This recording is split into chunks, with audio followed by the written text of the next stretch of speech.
ஆசிரியர்கள் அனைவருக்கும் வணக்கம். இந்த வீடியோவில் நம்ம என்ன பார்க்க போகிறோம் அப்படின்னா டெட் சோசியல் டெஸ்ட் 2 தான் பார்க்க போகிறோம். ஏற்கனவே 6th ஃபஸ்ட் டேர்ம் நம்ம பார்த்துட்டோம். இப்போ 6th செகண்ட் டேர்ம் பார்க்க போகிறோம். இந்த டெஸ்ட்டில் டோட்டலாக 75 கொஸ்டின்ஸ் கவர் ஆகும். எதுலேருந்து கவர் ஆகுது அப்படின்னா செகண்ட் டேர்ம் சோசியலில் தென்னிந்தியாவில் பெருங்கற்கால பண்பாடு, அதாவது வட இந்தியாவில் வேதகால பண்பாடும் தென்னிந்தியாவில் பெருங்கற்கால பண்பாடும் அப்படிங்கிற ஒரு பாடம், வளங்கள் ஜியாகிரஃபியில் வளங்கள், தேசிய சின்னங்கள், இந்திய அரசமைப்பு சட்டம், பொருளியல் அறிமுகம், இந்த பாடங்கள்லேருந்து கேள்விகள் இருக்கும். நம்ம கேட்காத பாடங்கள் இருக்குது. 6thலேயும் இருக்குது, அதாவது 6th ஃபஸ்ட் டைமில் இருக்குது, செகண்ட் டைம்லேயும் இருக்குது. அது எல்லாமே தனித்தனியாக நம்ம என்ன பண்ணுவோம் அப்படின்னா கொடுப்போம். சரியா? ரைட். இப்போ நம்ம கேள்விக்குள்ளே போகலாம். முதல் கேள்வி பாருங்கள். அதே மாதிரி நீங்கள் என்ன பண்ணணும் அப்படின்னா நல்லா இந்த 6th செகண்ட் டைம் புக் எடுத்து நல்லா ஒரு டைம் படிச்சுட்டு அதுக்கப்புறம் இந்த வீடியோவை பார்க்குறீங்க அப்படின்னா உங்களுக்கு ரொம்பவே யூஸ்ஃபுல்லாக இருக்கும். சரியா? இதை மட்டுமே வச்சு பார்க்கணுன்னா பார்க்கலாம். பட் ஆனால் புக்கை படிச்சுட்டு நீங்கள் பார்த்தீங்க அப்படின்னா ரொம்ப யூஸ்ஃபுல்லாக இருக்கும், பெஸ்ட்டாக இருக்கும். சரி, நம்ம கேள்விக்குள்ளே போயிடலாம். ஃபஸ்ட்டு கேள்வி, கிராமங்கள் நம் நாட்டின் முதுகெலும்பு என்பது யாருடைய கூற்று? கிராமங்கள் நம் நாட்டின் முதுகெலும்பு. கிராமம்னு வந்துட்டாலே மெஜாரிட்டி கிராமத்தை பற்றி யார் பேசுவாங்க அப்படின்னா காந்தி தாத்தா தான் பேசுவார். சரியா? காந்தியடிகள்.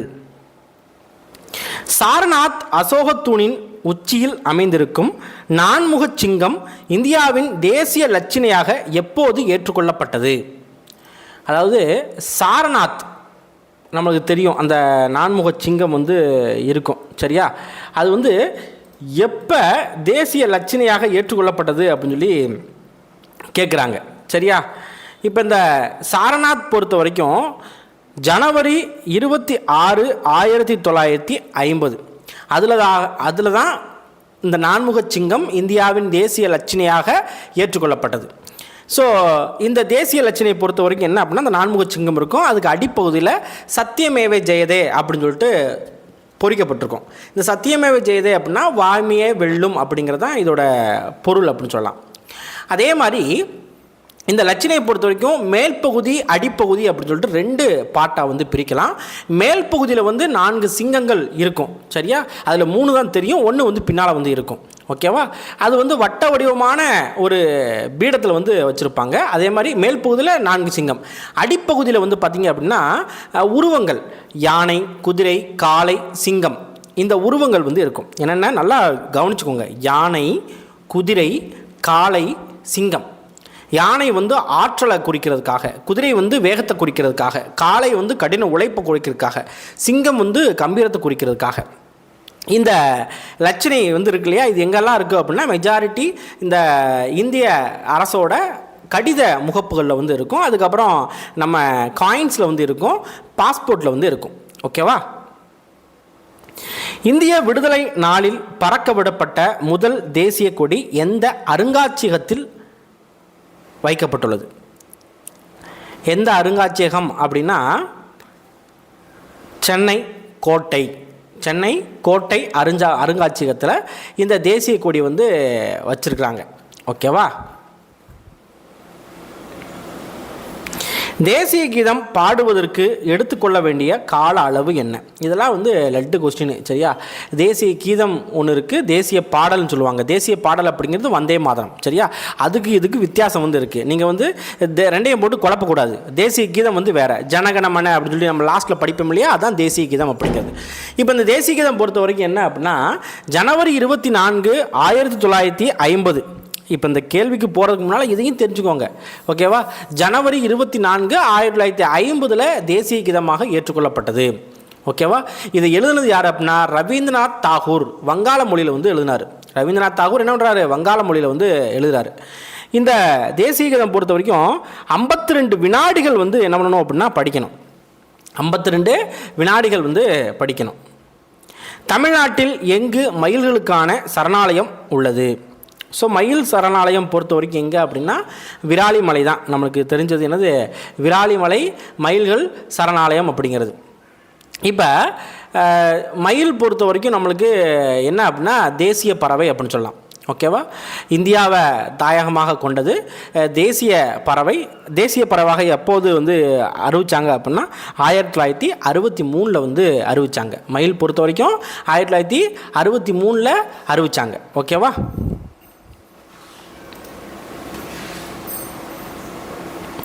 அடுத்ததாக பொறுத்துக.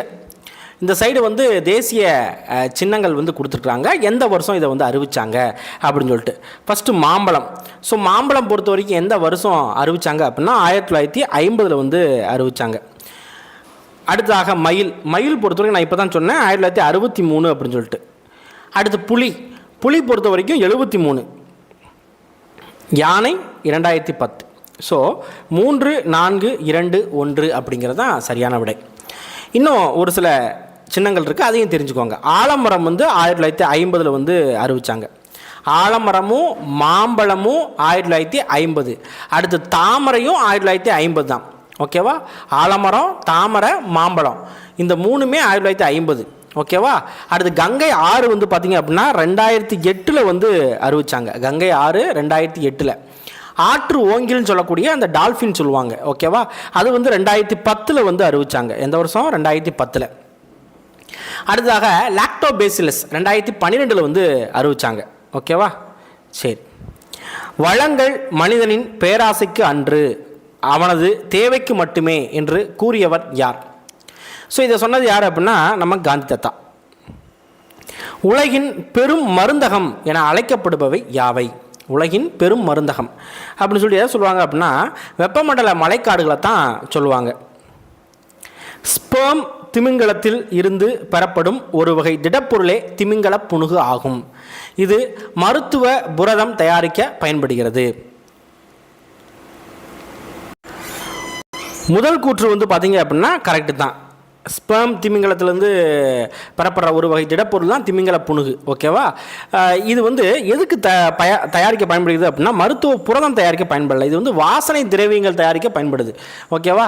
இதோட விலை வந்து பார்த்தீங்க அப்படின்னா கிட்டத்தட்ட $63,000 மதிப்பு அப்படிங்கிறாங்க. அந்த அளவுக்கு வந்து ரொம்ப எக்ஸ்பென்சிவான ஒன்று தான் இது. இந்திய அரசியலமைப்பு நிர்ணய சபையில் எத்தனை பெண் உறுப்பினர்கள் இடம்பெற்றிருந்தனர்? இந்திய அரசியலமைப்பு நிர்ணய சபையில் எத்தனை பெண் உறுப்பினர் இடம்பெற்றிருந்தனர்? எத்தனை பேர் அப்படின்னா 15 பேர். இதெல்லாம் எப்போ தூங்குறப்ப கூப்பிட்டு சொன்னால் கூட, கூப்பிட்டு கேட்டால் கூட சொல்லணும். அந்த அளவுக்கு வந்து தெரிஞ்சு வச்சுக்கணும். இந்திய அரசியலமைப்பு சட்டத்தின் உண்மை பிரதிகள் நாடாளுமன்ற நூலகத்தின் எந்த வாயு நிரப்பப்பட்ட பேழையில் பாதுகாக்கப்பட்டு வருகிறது? ஸோ எந்த வாயு அப்படின்னா ஹீலியம் வாயு.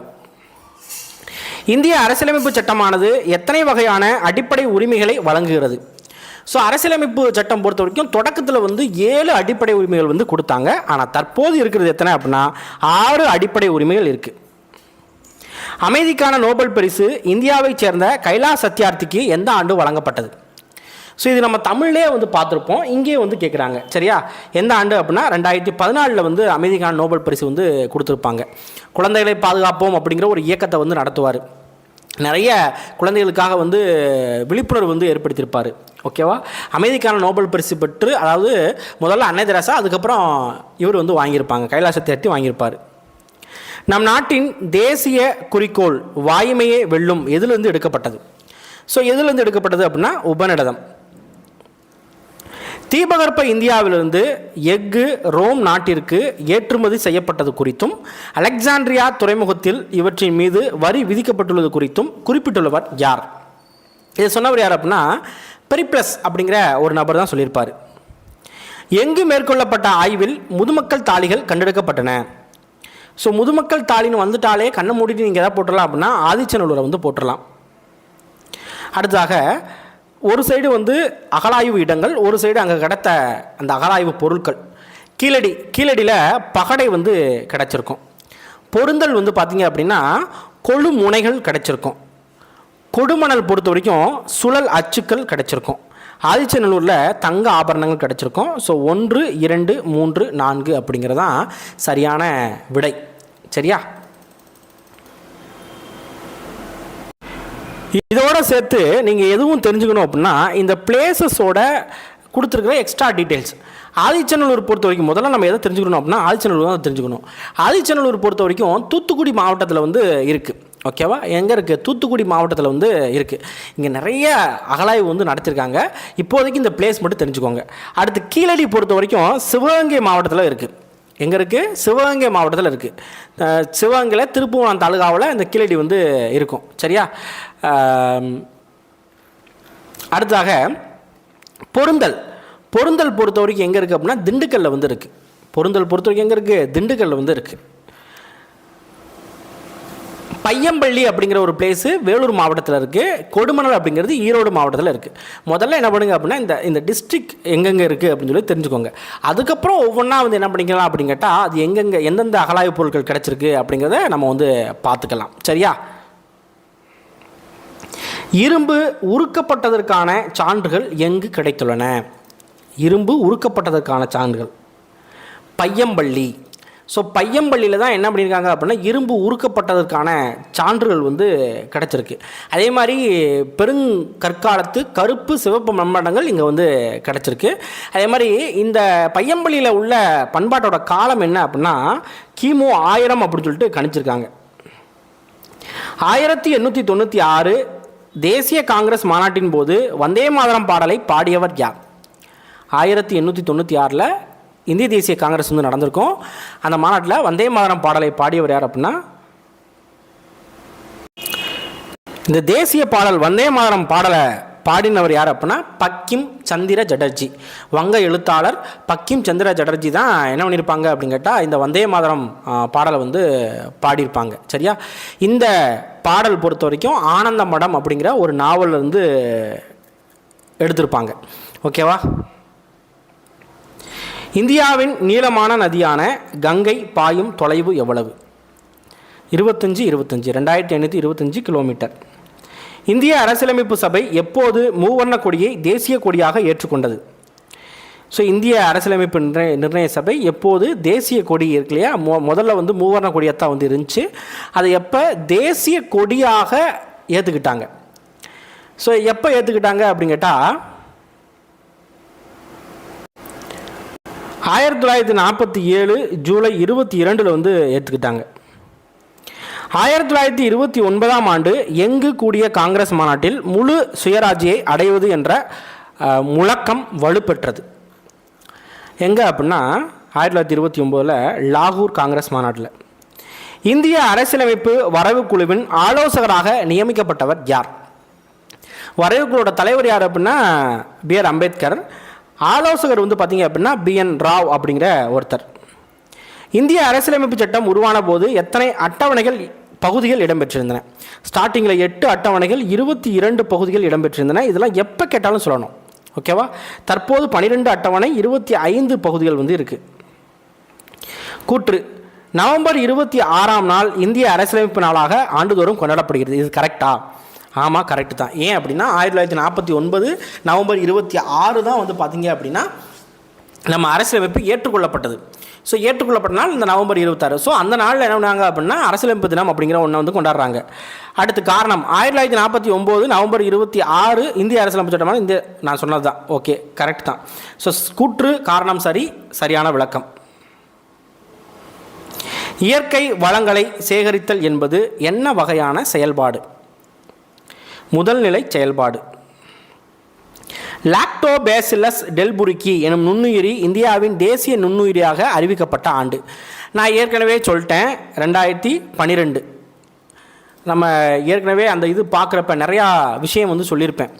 ஸோ அதில் இந்த லாக்டோபேசிலஸ் அப்படிங்கிற அந்த பாக்டீரியாவும் சொல்லியிருப்பேன் 2012 அப்படின்னு சொல்லிட்டு. இருந்தாலும் திரும்பவும் ஒரு சொல்கிறேன், கேட்டுக்கோங்க, ஒன்றும் பிரச்சனை இல்லை. தாமரை, மாம்பழம், ஆலமரம் இந்த மூணுமே 1950. மயில் வந்து 1963, புலி வந்து 1973, யானை வந்து 2010, ஆற்று ஒங்கில் 2010, கங்கை ஆறு 2008. சரியா? லாக்டோபேசிலஸ் 2012. எங்கு நடைபெற்ற இந்திய தேசிய காங்கிரஸ் மாநாட்டின் போது தேசிய கீதம் முதலாக பாடப்பட்டது? கல்கத்தா. ஆதிச்சநல்லூர் எந்த மாவட்டத்தில் உள்ளது? நான் ஏற்கனவே சொன்னேன், தூத்துக்குடி. எங்கு நடைபெற்ற அகழாய்வில் அரிசி நிரம்பிய பானை கண்டுபிடிக்கப்பட்டது? பொருந்தல். அடுத்து, கடல் ஈஸ்டானது நிலப்பரப்பில் உள்ள ஈஸ்டை விட மிகுந்த ஆற்றல் உடையது. கடல் ஈஸ்ட் உயிரி எத்தனால் தயாரித்தலில் பயன்படுகிறது. கடல் ஈஸ்ட் ஆனது மறைந்திருக்கும் வளமாகும். இந்த இது வந்து எது சரின்னு கேட்குறாங்க. மூணுமே சரிதான். 1 2 3 மூணுமே சரிதான். இந்திய அரசியலமைப்பின் உண்மை பிரதிகள் எந்தெந்த மொழியில் எழுதப்பட்டன? ஸோ உண்மை பிரதிகள் எந்த மொழியில் எழுதப்பட்டன அப்படின்னா இந்தி, ஆங்கிலம். கீழ்கண்டவற்றில் எது அடிப்படை உரிமை அல்ல? மொத்தம் ஒரு 6 அடிப்படை உரிமைகள் வந்து இருக்குது. சமத்துவ உரிமை, சுதந்திர உரிமை, சுரண்டலுக்கு எதிரான உரிமை, இந்த மாதிரி நிறையா வரும். கல்வி கலாச்சார உரிமை,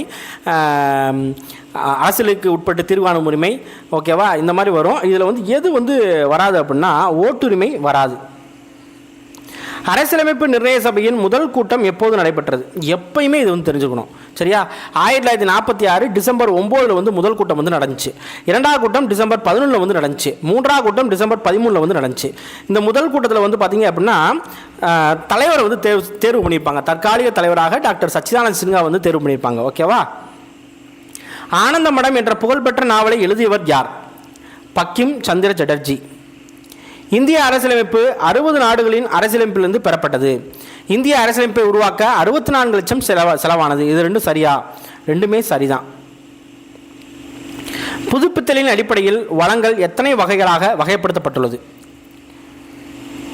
2 வகையாக. அகலாய்விடமான கொடுமணல் எந்த சங்க இலக்கியத்தில் இடம்பெற்றுள்ளது? 10 ரோம் நாட்டைச் சேர்ந்த பழங்கால தொல்பொருட்கள் எங்கு நடைபெற்ற அகழாய்வில் கிடைத்துள்ளன? கீழடி. அடுத்து கூற்று. இந்திய தேசிய கொடியை வடிவமைத்தவர் ஆந்திராவைச் சேர்ந்த பிங்காலி வெங்கையா. இது கரெக்டா அப்படின்னு கேட்டால் கரெக்டு தான். விடுதலை இந்தியாவின் முதல் தேசிய கொடி தமிழ்நாட்டில் உள்ள குடியாத்தத்தில் நெய்யப்பட்டது. கரெக்டு. குடியாத்தம் கரூர் மாவட்டத்தில் உள்ளது அப்படின்னு சொல்லி கொடுத்துருக்காங்க. ஆக்சுவலாக குடியாத்தம் அப்படிங்கிறது வேலூர் மாவட்டத்தில் வந்து இருக்கும், ஓகேவா? அதே மாதிரி இந்த தேசிய கொடியை ஜவஹர்லால் நேரு செங்கோட்டையில் ஆகஸ்ட் 15 1947 வந்து ஏற்றிருப்பாங்க. இந்த கொடி தற்போது சென்னையில் இருக்கிற புனித ஜார்ஜ் கோட்டையில் அருங்காட்சியகத்தில் இருக்குது. ஸோ இதில் சரின்னு பார்க்குறப்ப 1 and 2 மட்டும்தான் சரி.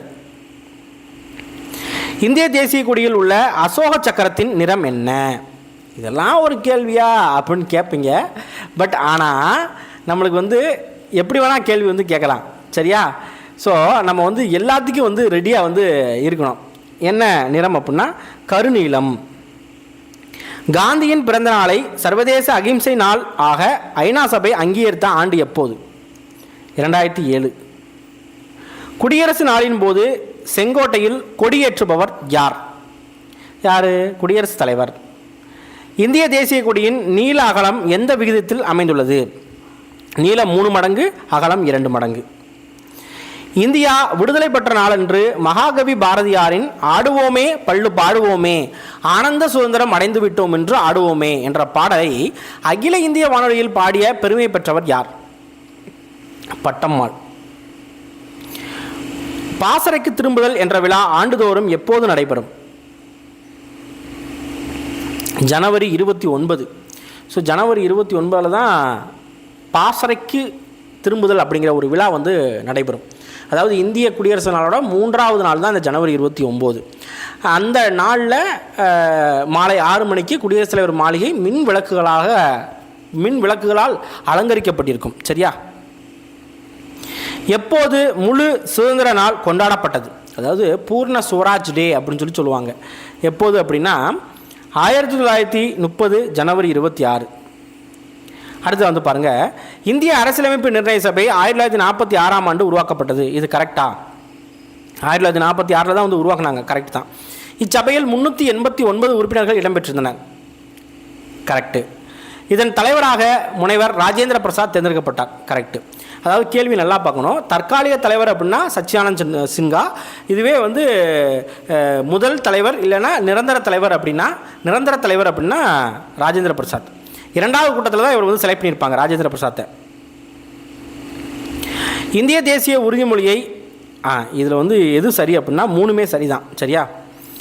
இந்திய தேசிய உறுதிமொழியை பிதிமாரி வெங்கட சுப்பாராவ் எந்த மொழியில் எழுதினார்? தெலுங்கு.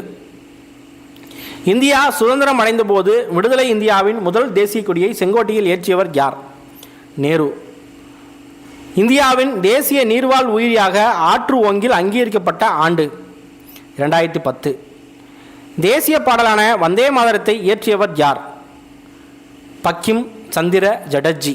ஏடா பாலிட்டி கொஸ்டினாக இருக்குது அப்படின்னு நினைக்க வேண்டாம், பாலிட்டியில் தான் அதிகமான கேள்வி இருக்குது.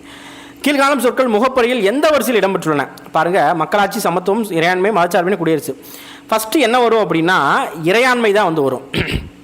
சரியா? ஃபஸ்ட்டு இறையாண்மை, அடுத்து செகண்டு சமத்துவ, அடுத்து சமயச்சார்பற்ற, அடுத்து மக்களாட்சி, அடுத்து குடியரசு. லாஸ்ட்டில் குடியரசு வரும். ஓகேவா? ஃபஸ்ட்டு என்னது? இறையாண்மை, அடுத்து சமத்துவ, அடுத்து சமயச்சார்பற்ற, அடுத்து மக்களாட்சி, அடுத்து குடியரசு. ஸோ 3, 2, 4, 1, 5 அப்படிங்கிற வரிசையில் தான் வரும். ஸோ இங்கே ஆன்சர் என்னென்னு பார்க்குறப்ப ஆப்ஷன் சி தான் வரும். சாரி, ஆப்ஷன் சி இல்லை, ஆப்ஷன் ஏ. ஓகேவா? தமிழ்நாட்டில் எத்தனை சதவீத மக்கள் நகரங்களில் வாழ்கின்றனர்? நகரங்களில் 47% மக்கள். சக ஆண்டு முறை யாருடைய காலத்தில் தொடங்கியது? சக ஆண்டு முறை கனிஷ்கர் காலத்தில் தொடங்கியது. 16ஆம் நூற்றாண்டில் ரூபியா என்ற வெள்ளி நாணயத்தை வெளியிட்ட மன்னர் யார்? ஷெர்கான் அப்படின்னு சொல்லக்கூடியவர். கங்கை ஆறு இந்தியாவின் தேசிய நதியாக அறிவிக்கப்பட்ட ஆண்டு எப்போது? 2008. அசோகர் காலத்தில் சாரநாத் தூணின் உச்சியில் அமைந்திருந்த நான்முகச் சிங்கம் தற்போது எந்த அருங்காட்சியகத்தில் பாதுகாக்கப்படுகிறது? சாரநாத் அருங்காட்சியகம். பாசறைக்கு திரும்புதல் விழாவின் முதன்மை விருந்தினராக பங்கேற்பவர் யார்? எங்கே மின்விளக்குகள் அலங்கரிக்கப்படும் குடியரசுத் தலைவர் மாளிகைன்னு சொல்லியிருக்கேன்னா, ஸோ குடியரசுத் தலைவர். கீழடியில் கண்டெடுக்கப்பட்ட பொருட்கள் எந்த காலத்தைச் சேர்ந்தது? கிமு 200. அடுத்து டிஸ்ட்ரிக்ட் கீழடி அப்படிங்கிறது சிவகங்கை, நம்ம ஏற்கனவே பார்த்தோம். பையம்பள்ளி அப்படிங்கிறது வேலூர். பொருந்தல் அப்படிங்கிறது திண்டுக்கல். கொடுமணல் அப்படிங்கிறது ஈரோடு. ஸோ 3, 2, 4, 1 அப்படிங்கிறது தான் சரியான விடை. உலகில் வளங்கள் குறைவதற்கு மனித இனமே காரணம் என்று கூறியவர் யார்? காந்தி. இந்தியாவின் அதிகாரப்பூர்வ பணத்தின் பெயர் ரூபாய். கரெக்டு தானே? ரூபாய்க்கான சின்னத்தை 2010 வடிவமைத்தவர் தமிழகத்தைச் சேர்ந்த டி. உதயகுமார். கரெக்டு தான். ஸோ 1 and 2 சரி. தேசிய கீதத்தின் இந்தி மொழியாக்கம் இந்திய அரசியலமைப்பு சபையால் எப்போது ஏற்றுக்கொள்ளப்பட்டது? இது நம்ம ஏற்கனவே பார்த்துட்டோன்னு நினைக்கிறேன். எப்போ அப்படின்னா ஜனவரி 24, 1950. தற்போது இந்திய அரசியலமைப்பில் எத்தனை அட்டவணைகள் இடம்பெற்றுள்ளது? அட்டவணையை பொறுத்தவரைக்கும் தற்போது 12 இருக்குது. ஏற்கனவே 8ன்னு பார்த்தோமா, தற்போது 12. கடல் உணவு பதப்படுத்துதல் என்பது என்ன வகையான தொழில்? முதல் நிலை தொழிலா, 2ஆம் நிலை தொழிலா, 3ஆம் நிலை தொழிலா? 2ஆம் நிலை தொழில். சரியா? இந்த முதல் நிலை, 2ஆம் நிலை, 3ஆம் நிலை இதெல்லாம் நல்லா பார்த்துக்கோங்க. முதல் நிலை எப்பயுமே விவசாயம் தான். சரியா? ரைட். அடுத்து சேவைத்துறை தொழில்கள் என்று அழைக்கப்படுபவை எவை? சேவைத்துறை அப்படின்னு சொல்லி எதாவது சொல்லுவாங்க அப்படின்னா 3ஆம் நிலையை சொல்லுவாங்க. காட்டு விலங்குகளான புலி, மான், யானை போன்றவற்றின் வெண்கலத்தால் ஆன உருவங்கள் எங்கு நடைபெற்ற அகழாய்வில் கிடைத்துள்ளன? ஆதிச்சநல்லூர். இந்திய தேசிய நாட்காட்டி சக ஆண்டு முறையை பின்பற்றுகிறது. 1957 மார்ச் 22 தேசிய நாட்காட்டி ஏற்றுக்கொள்ளப்பட்டது. இரண்டுமே சரிதான். 1 and 2 சரி. கீழ்கண்டவற்றில் எத்தனை இணைகள் சரியாக பொருத்தப்பட்டுள்ளன? தேசிய கொடி பற்றி கொடுத்துருக்காங்க. காவி, தைரியம், தியாகம். பச்சை, செழுமை. அடுத்ததாக வெள்ளை, நேர்மை, அமைதி, தூய்மை. அசோக சக்கரம், அறவழி, அமைதி. காவி, தைரியம், தியாகம் தான். பச்சை, செழுமை தான். வெள்ளை, நேர்மை, அமைதி, தூய்மை தான். அசோக சக்கரம், அறவழி, அமைதி தான். ஸோ 4 இணைகளுமே பார்த்தீங்க அப்படின்னா சரியாகத்தான் பொருத்தப்பட்டிருக்குது. 4 இணைகள் அப்படிங்கிறது. திருப்பூர் குமரன் பிறந்த மாவட்டம் எது? என்னடா திருப்பூர் குமரன் பிறந்த மாவட்டம்லாம் கேட்குறியா நீ அப்படின்னு கேட்பீங்க. திருப்பூர் குமரன் பிறந்த மாவட்டம் ஈரோடு. எந்த நாட்காட்டி சீரமைப்பு குழுவின் பரிந்துரையின் பேரில் தேசிய நாட்காட்டி ஏற்றுக்கொள்ளப்பட்டது? மேக்நாத் சாகா. மதிப்பு வாய்ந்த மரணத்தை தழுவிய ஒரு வீரனின் நினைவாக நடப்படுவது என்ன? நடுகள். செங்கற்களால் கட்டப்பட்ட கட்டடங்கள், நன்கு அமைக்கப்பட்ட வடிகால் அமைப்பு போன்ற சான்றுகள் எந்த அகழாய்வில் கிடைத்துள்ளன? கீழடி. தேசிய லட்சணையின் அடிப்பகுதியில் எந்தெந்த விலங்குகளின் உருவங்கள் இடம்பெற்றுள்ளன? பாருங்க, யானை இருக்குது, குதிரை இருக்குது, காளை இருக்குது, சிங்கம் இருக்குது. அப்படிங்கிறப்ப என்ன இருக்குது? எல்லாமே இருக்கும். ஓகேவா? எல்லாமே இருக்கும். 1 2 3 4 அப்படிங்கிறது. சரி, இதில் நம்ம ஒரு 75 கேள்விகள் வந்து பார்த்துருப்போம். இதில் அதிகமாக பாலிட்டி கொஸ்டின் தான் வந்து பார்த்துருப்போம். ஏன் அப்படின்னா பாலிட்டி கொஸ்டின்ஸ் தான் வந்து அதிகமாக வந்து இருந்துச்சு. ஓகேவா? இன்னும் கொடுக்காத விஷயங்கள் இருக்கும் இல்லையா, அதை கவலைப்படாதீங்க. என்னடா இது இன்றைக்கி வந்து பாலிட்டி மட்டுமே நிறையா பார்த்த மாதிரி இருக்குது அப்படின்னு தோணும். பட் கொடுக்காத விஷயங்கள் இருக்கு இல்லையா, அது எல்லாமே தனியாக நம்ம வந்து எதெல்லாம் வந்து கொடுக்கலையோ திரும்பவும் நம்ம என்ன பண்ணுவோம் அப்படின்னா அதுலேருந்து கேள்விகள் எடுத்து அப்டேட் வந்து பண்ணுவோம். ஓகேவா? ஸோ நீங்கள் என்ன பண்ணுங்கள் அப்படின்னா நம்மளை வந்து ஃபாலோ பண்ணிகிட்டே இருங்க. ஓகேவா? சரி, மறக்காமல் உங்கள் கருத்துக்களை வந்து கமெண்ட்டில் வந்து சொல்லுங்கப்பா. அப்படின்னா தான் 4 பேருக்கு வந்து போய் சேரும். உங்கள் ஃப்ரெண்ட்ஸுக்கு வந்து நீங்கள் என்ன பண்ணுங்க அப்படின்னா ஷேர் பண்ணி விடுங்க. இந்த மாதிரி டெட்டு நீங்கள் ப்ரிப்பேர் பண்ணுறீங்க அப்படின்னா பாஸ் ஆகணும்னு நினச்சிங்க அப்படின்னா இதை ஃபாலோ பண்ணிக்கோங்கப்பா, நல்லா தான்ப்பா இருக்குது அப்படின்னு சொல்லிட்டு சொல்லுங்கள். சரியா? உங்களால் நான் நல்லா இருந்து போகிறேன்.